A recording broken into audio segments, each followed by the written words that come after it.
तपती गर्मी में फ्रिज का नहीं बल्कि मिट्टी के घड़े मतलब मटके का ठंडा पानी। ये अनुभव तो लगभग हम सबने किया ही होगा, है ना? एक ऐसा एहसास जो तुरंत ताजगी से भर देता है। पर कभी सोचा है कि ये होता कैसे है? मतलब बिना किसी बिजली के, बिना किसी मशीन के, एक साधारण सा मिट्टी का बर्तन पानी को इतना ठंडा कर कैसे देता है? चलिए आज इसी रोजमर्रा के जादू के पीछे का साइंस समझते हैं।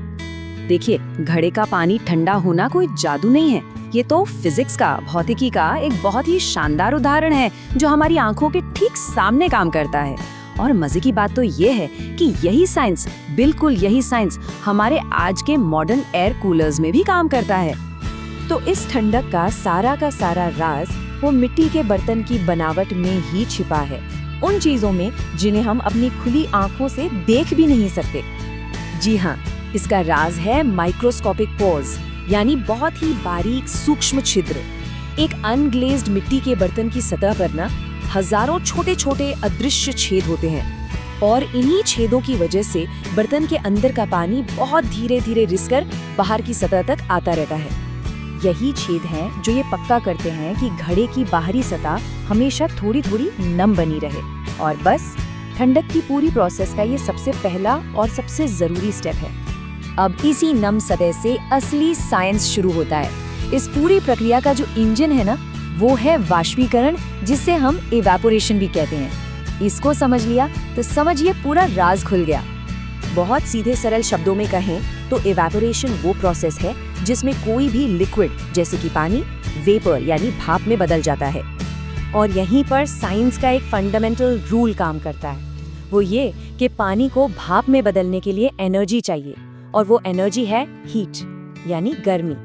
बिना गर्मी के इवेपोरेशन हो ही नहीं सकता। तो सवाल ये है कि ये छोटे छोटे छेद और इवेपोरेशन का सिद्धांत, ये दोनों मिलकर पानी को ठंडा करते कैसे हैं? असल में ये गर्मी को बाहर निकालने की एक बहुत ही सिंपल सी प्रोसेस है। ये पूरी प्रक्रिया 3 आसान से स्टेप्स में काम करती है। स्टेप 1, पानी उन बारीक छेदों से रिसकर बाहर की सतह पर आ जाता है। स्टेप 2, बाहर की गर्मी की वजह से सतह पर आया ये पानी भाप बनना यानी इवेपोरेट होना शुरू कर देता है। और स्टेप 3 जो सबसे जरूरी है, ये इवेपोरेशन प्रोसेस भाप बनने के लिए जो एनर्जी चाहिए ना, जो गर्मी चाहिए, वो कहीं और से नहीं बल्कि घड़े के अंदर रखे पानी से ही खींचती है। तो नतीजा क्या हुआ?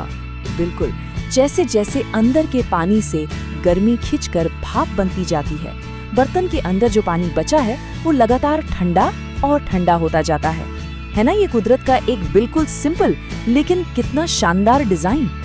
अच्छा, अगर ये टेक्निक कुछ जानी पहचानी लग रही है तो ये बिल्कुल सही लग रहा है।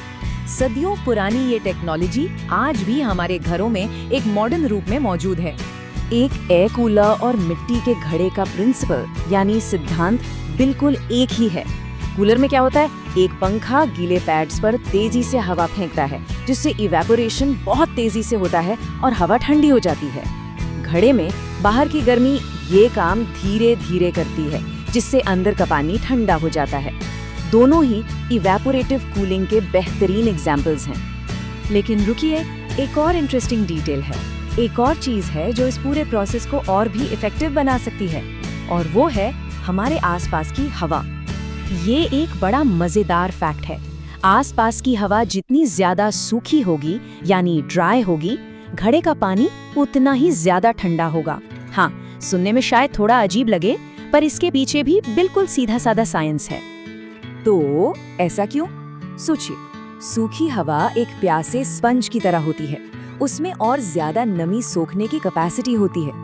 इसकी वजह से इवेपोरेशन का रेट यानी उसकी रफ्तार बढ़ जाती है, और इवेपोरेशन जितना तेज होगा, अंदर के पानी से गर्मी भी उतनी ही तेजी से बाहर खींची जाएगी, और नतीजा पानी और भी ज्यादा ठंडा हो जाएगा।